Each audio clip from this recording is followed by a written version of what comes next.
Hello, I'm Bobby Savoie, AARP Louisiana State President, and I'm also the Fraud Watch Network Volunteer Lead for the Louisiana State Office. Today, I'm joined by Philip Shaw, the Federal Emergency Management Agency Voluntary Agency Liaison. So, Phil, thank you for joining me today. And to get started, if you could, I'd like for you to tell us a little bit about FEMA, what you guys do, especially after a presidentially declared emergency. Excellent. Thank you, sir. It's a great honor to have the opportunity to speak with you today. Basically, what FEMA does, FEMA's been authorized by Congress primarily to help save and sustain life and property for those who've been impacted by disasters. And that's actually a very important phrase, saving and sustaining life and property, because oftentimes people have the impression that there's a term I like to use, people want fix it FEMA to make them whole again. And unfortunately, FEMA just doesn't have the legal authority to really make people whole again. But what we can do is provide services and assistance that will help that survivor sustain themselves and then start them on a path to recovery. And to that end, there is a series of different programs and activities that FEMA can support, and I'll provide a little more detail on that today, all captured in a document that we call the FEMA Individual Assistance Sequence of Delivery. And there's actually a chart. If you go to FEMA.gov and you do a search for the sequence of delivery, you can see versions of that will help explain in greater detail some of the different programs. And the sequence of delivery is essentially, it's a timestamp or a time-based program that starts from the immediate moments after a disaster. When you're talking about looking to meet some of those immediate life-saving and life-sustaining needs like food and shelter and clothing, and then it folds in some of the other types of assistance like an individual's insurance awards, federal disaster programs to include the FEMA assistance programs, and also other programs like the Small Business Administration loans, all the way through a survivor's recovery to include work with voluntary and nonprofit organizations who often organize what we call long-term recovery groups that help address disaster-caused unmet needs. So for the first part of that, to talk about what we often call mass care services, it's services that are provided in the immediate aftermath of a disaster. Survivors would really be looking to a lot of their local support organizations. This is where you start to see those disaster shelters pop up. You'll see what we call point of distribution sites that will issue commodities, food, water, other types of immediate assistance. Once we've stabilized that survivor and we know that they're going to be able to endure, we can then start instructing a survivor, and a survivor can actually register for FEMA assistance either by going to FEMA.gov, or they can call a toll-free number 1-800-621-3362. Or they could visit either disaster recovery centers that FEMA sets up, or sometimes we often offer door-to-door services to survivors to help with registration and intake. And at that point, they're registering for disaster assistance. And once that happens, you'll be paired up with a caseworker who can help you navigate the assistance programs and answer a lot of the questions that you may have about disaster assistance. So that's how somebody starts that journey for disaster assistance. Okay, so it's no secret we're in the peak here of hurricane season, and Hurricane Laura has taken a disastrous toll on our friends and neighbors in Southwest Louisiana, causing what we've seen on TV is just a widespread and massive destruction. And so we know this is going to be a long recovery, like some other events that we've had in Louisiana. And Governor Edwards has said it, many times. It's going to be a marathon, not a sprint. So, there's an interesting piece that you just talked about. It's the door to door, and maybe you can talk a little bit more about that, because I wanted to. Sure. We didn't after the flood in 2016. We didn't have door to door, at least not from FEMA. But kind of in your response, the question would be, who might be eligible to apply for federal disaster assistance? Sure. So the eligibility for assistance, it's going to vary a little bit depending on what assistance it's provided. So when we talk about those immediate needs assistance, again, the sheltering, the feeding, commodity distribution, there really are no eligibility requirements. When it comes to saving life, all the doors are open. And I say that because at FEMA, we really do emphasize that that phase of a disaster is an all hands on deck, whole community effort to protect people. So when you look at the sequence of delivery chart, you may actually see a lot of times they'll say voluntary organizations are that first stage. That's not necessarily the case. Because while, yes, we do leverage voluntary organizations like the Red Cross or the Salvation Army or Send Relief to provide a lot of those types of services, we also know they're doing it in concert with state officials and state government, local government. FEMA will provide assistance. But we even have a big effort on individual and community preparedness where we want survivors to have their own disaster kits. Prepare yourself for the disaster. If you're hit by an event and let's say you lose power and you're hungry, the first place we want you to go for food would be your own kitchen cupboard. And then, of course, we want you to build up enough capacity where you could potentially also provide assistance to friends and family and neighbors so that you build a stronger community. And that's one of the wonderful things about our partnership with AARP is that AARP, through a lot of its volunteer efforts and a lot of its individual preparedness efforts, will help build a stronger community that's more resilient against disasters. And then that allows us to save those resources for those who have the greatest needs, those who end up needing assistance because they can't help themselves. Phil, would you say Sorry. that after a disaster in the areas that are impacted, everyone who thinks they might be eligible, go ahead and apply, and then if they're not eligible, they get rejected, so to speak. But Sure. basically, let everyone apply, and then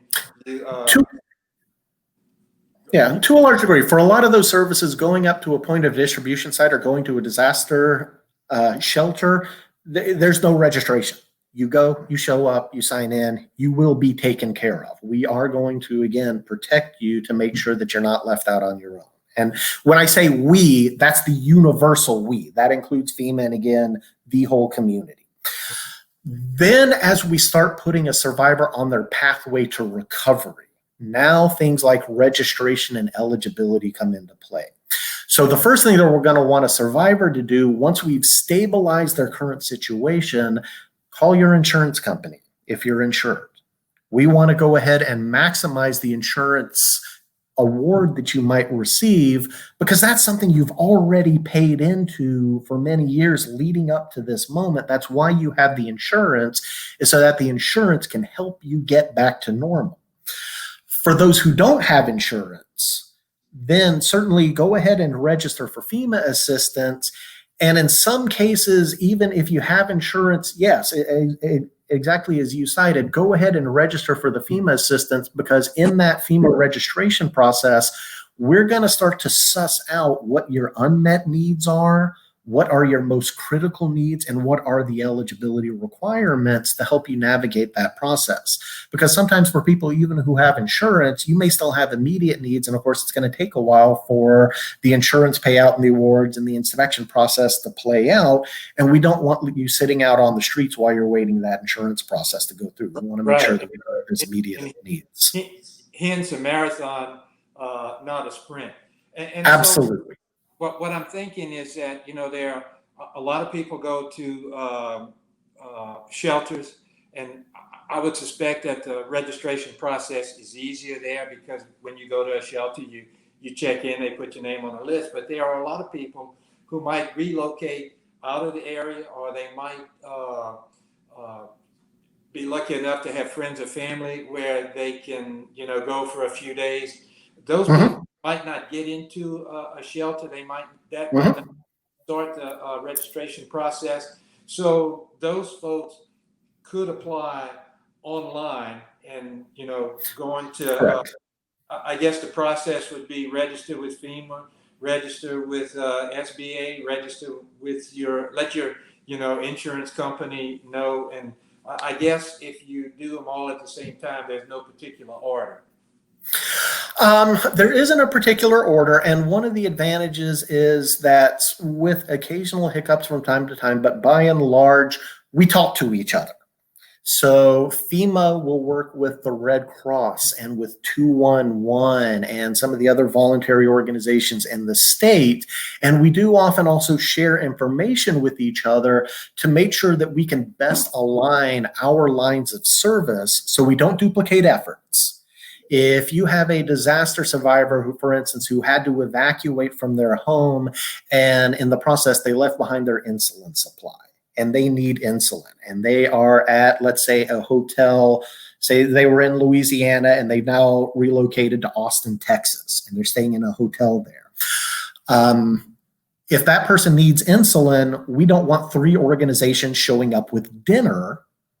We may want one organization to show up with dinner, but we also want someone to make sure that we connect them with their insulin supply. So when you call and register, for instance, for FEMA assistance, if you're calling the 1-800 number, we also offer referral assistance. So if you need medical aid, or if you're wanting to check up on a family member to make sure that they're okay, other things like that, we can offer you referrals to other websites, phone numbers, and hotlines to help make those connections. And then we share our referral process with organizations like the Red Cross or 211, again, to make sure that we've synced up those lines of efforts. The idea is to hopefully prevent as much as we can one survivor getting 50 phone calls from 12 different organizations, because we know that that can be very confusing and frustrating. So we want to try to reduce that as much as we can. But we also do want to make sure that we've, again, certainly prioritize comprehensive service delivery to meet all of a disaster survivor's needs. Again, some of those are things that FEMA isn't necessarily authorized to support, but we could point you to somebody who does. So Phil, we talked about some of the types of assistance that's available to, those people that have been impacted by Hurricane Laura. In general terms, is that referenced or listed in the brochure that you cited? And we can certainly attach that, include a link to that brochure. And are there maybe 3 or 4 or 6 of those that you could just kind of mention, and then we'll Sure. Link the brochure on our website? Sure. So yeah, absolutely. All that information for registration and intake support would be included in that brochure, including, again, the website, the hotline phone numbers, other ways that you can access that assistance. In terms of some of the key things for a survivor to watch out for, as you've started to get into that registration process, there are a few things that can sometimes trip a survivor up. The first one I've already mentioned is the fact that FEMA itself, through its assistance programs, is not going to be able to make you whole again. Just for example, we have something we call the FEMA Max Grant. It's the amount of funds that FEMA is legally allowed to issue a disaster survivor. In most cases, that maximum reward for this year is about $35,500. Needless to say, if you've lost your home, $35,500 is not likely to make you whole again.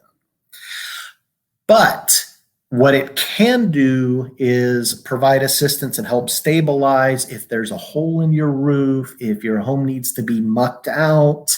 There are certain things that grant award can do, also to provide potentially transportation assistance, funeral and dental, disaster unemployment assistance, other things like that, that can help stabilize a disaster survivor while they're waiting on other forms of assistance to come in as well. One thing that is commonly missed that can be a big challenge for disaster recovery is the impact of the Small Business Administration loans. It is a part of the process. It's something that a caseworker would talk you through and provide you information on. But a lot of disaster survivors, when they're going through registration and intake, as soon as they hear SBA loan, they tend to shut down because they think, I'm not a small business, I'm not eligible. But these are actually loans that are provided under SBA's legal authority to help with home repair and personal property replacement. And it can be, whereas the FEMA maximum grant again is about $35,500, the SBA loans could be for about $200,000 for home repair and about $40,000 for personal property replacement. Now we're starting to talk real recovery. We recognize that a lot of people are concerned about taking out loans, particularly some of our older populations that are wary of passing on debts and everything to children or grandchildren. And while the SBA loan may not be for everybody, we want to make sure that people have an educated understanding of what the SBA loan does and doesn't do so that they can make the best informed decision for themselves and their families. So I would encourage, have that conversation with your caseworker when you're talking on the phone to find out if it fits. For example, the SBA loan, it is a loan. So therefore, there are eligibility and income requirements for it. If you apply for the SBA loan and don't receive it, that's okay. There are other types of assistance that may be available to you. If you don't go through that process, you may be cut off from those avenues of support as well. So we do encourage the SBA loan. Yes, sir. So Phil, I think it is a little, I don't know if it's confusing or lack of understanding by most folks that, when they see SBA pop up, like you said, they think it's for businesses. And if and I don't know how we change that perception from folks, by folks that, it's part of the process and individuals are eligible. And the other thing that I guess I just wanted to restate is it sounded to me like the maximum grant award that folks would be eligible for from because of Laura, even if they had a $200,000 loss, the most that they might get is $35,500, and that doesn't mean that they're going to get all of the $35,500, right? And it varies. And there are some from some of our recent changes in the some recent changes in statutes after Hurricanes Maria and Harvey that have actually expanded FEMA's authority to potentially even double that award for things like people with access and functional needs or disabilities. But you're absolutely right in that the average award, even on disasters for the FEMA grant, generally hovers closer to around $7,000, not the $35,000.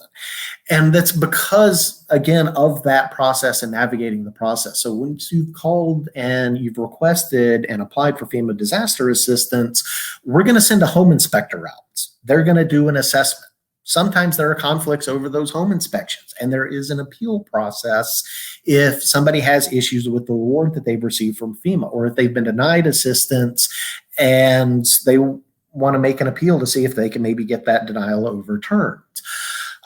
So there is an assessment that's done of the damages and the needs of the disaster survivor to start them on that pathway for recovery. But again, some of the things that could be a challenge there is the limit to FEMA statutory authority. So for example, if you have a survivor, let's say they have a home and a tree fell in their detached garage and they're insured.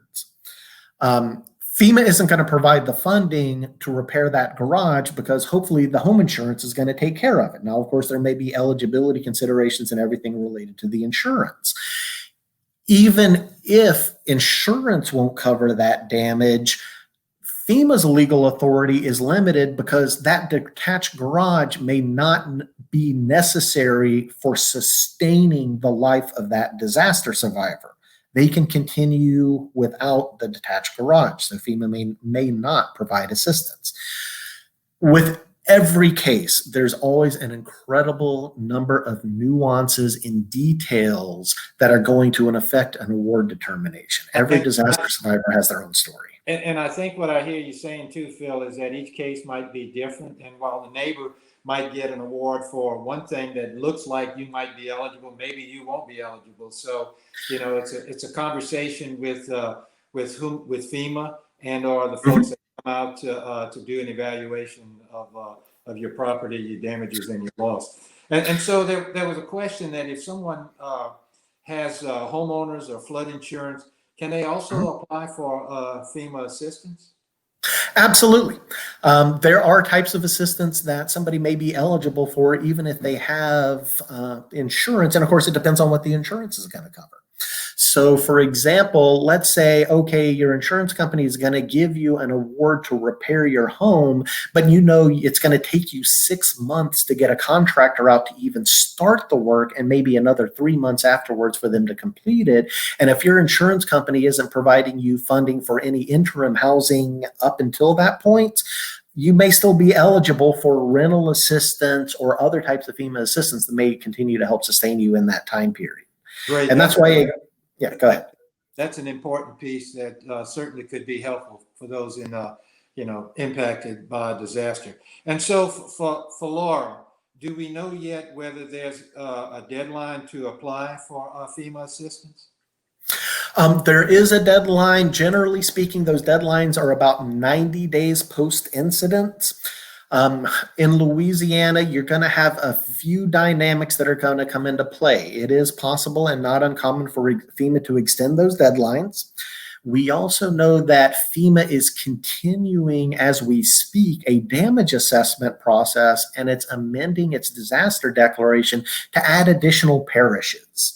So even if, let's say, if you're in a parish that currently isn't eligible for FEMA assistance, that may change tomorrow or a week from now or a month from now. And parishes that have also received or requested a federal disaster declaration, in some instances, FEMA may deny the request, but they may also appeal it and then win on the appeal. Yeah. So the disaster environment, it's an always changing environment. And because of that, there is a lot of information that can either come across as confusing or conflicting. Sometimes information can be very quickly outdated. And I can respect that that's going to cause a lot of confusion and frustration for survivors. So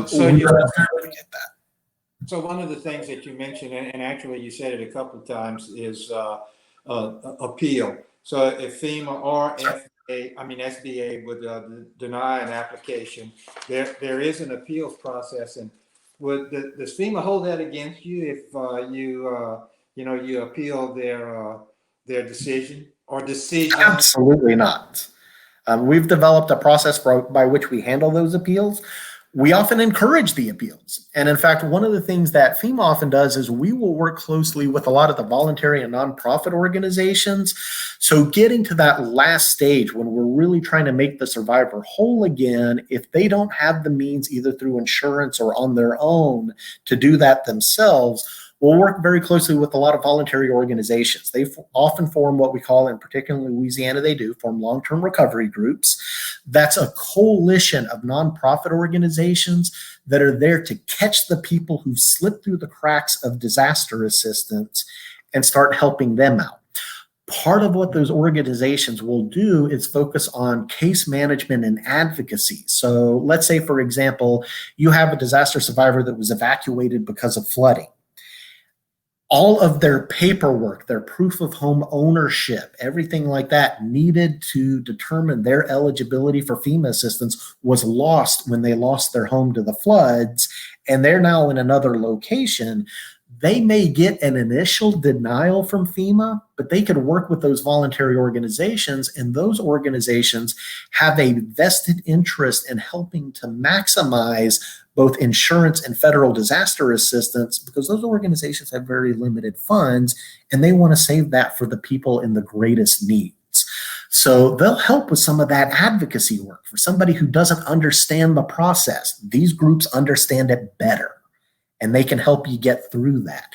For somebody who wants to argue about issues they have with their inspection that was conducted, they may be able to help pull a second inspection that may be a little bit better for the disaster survivor. So they're going to help you navigate that. Okay, I'm glad you mentioned a couple of the reasons why an application might be denied, and especially the piece about your documents flooding in your house or possibly burned up or floated away. Sure. I tell folks all the time who ask me, appeal, just appeal. And not only FEMA, but SBA as well. Yeah. So Phil, I know there's lots of information that, we could provide to our viewers, and all of those folks that were impacted by Hurricane Laura. But if they might need additional information or have any questions, how or who should they contact? I would recommend definitely calling that 1-800 number. Again, 1-800-621-3362.